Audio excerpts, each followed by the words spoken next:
भक्ति किसी की भी हो, देव या दानव, ऊंच नीच कुछ मायने नहीं रखता। जिसके मन में सच्चा समर्पण होता है, महादेव स्वयं उसके सामने प्रकट हो जाते हैं। और यही हुआ राक्षस राज रावण के साथ। बहुत समय पहले लंका स्वर्ण से चमकती थी, पर रावण के मन में एक चीज की कमी थी, शिव का साक्षात निवास। उसने ठान लिया, मैं महादेव को लंका ले जाऊंगा। अगर शिव मेरे राज्य में होंगे तो मुझे कोई नहीं हरा सकेगा। उसने तपस्या शुरू की, पहले 1 वर्ष, फिर 10, फिर 100, पर शिव अभी भी मौन थे। रावण ने सोचा कि शायद उसका तप अधूरा है। उसने सबसे बड़ा बलिदान करने का निर्णय लिया। उसने अपनी तलवार उठाई और अपने 10 सिर एक एक कर शिव को अर्पित करने लगा। हर सिर काटने पर रावण की देह वहीं पुनर्जीवित हो जाती, मानो महादेव स्वयं उसे जीवन लौटा रहे हों, उसकी भक्ति की परीक्षा ले रहे हों।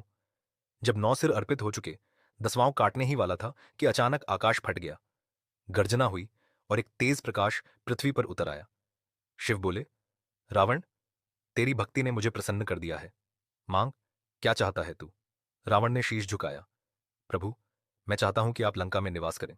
शिव बोले, मैं तेरे साथ चलूंगा, पर शर्त यह है, मेरे इस पिंडी रूप को रास्ते में कहीं रखना मत।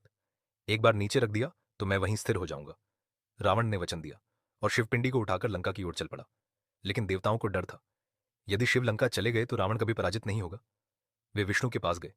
विष्णु ने मुस्कुराकर कहा, गणेश ही इस स्थिति को संभालेंगे। जब रावण देवघर पहुंचा, शरीर थक चुका था, पीठ दर्द से झुक गई थी, पर पिंडी को नीचे रखने की मनाही थी। तभी सामने एक बालक दिखा, साधारण पर दिव्य तेज से भरा। रावण ने कहा, बेटा, जरा यह पिंडी पकड़ लो, मैं बस एक पल में आता हूं। वो बच्चा था, कोई और नहीं, गणेश स्वयं। रावण गया ही था कि गणेश ने पिंडी को नीचे रख दिया। रावण 3 बार पुकारता रहा, अरे बच्चा, पकड़कर रखना, पर बालक वहां से गायब हो चुका था। जब रावण लौटा, उसने पिंडी को जमीन पर देखा। क्रोध से उसकी आंखें लाल हो गई। उसने पूरी शक्ति से पिंडी उठाने की कोशिश की, पर पिंडी हिली भी नहीं। रावण समझ गया, यह महादेव की इच्छा थी। वह शिव के सामने घुटनों पर गिर पड़ा।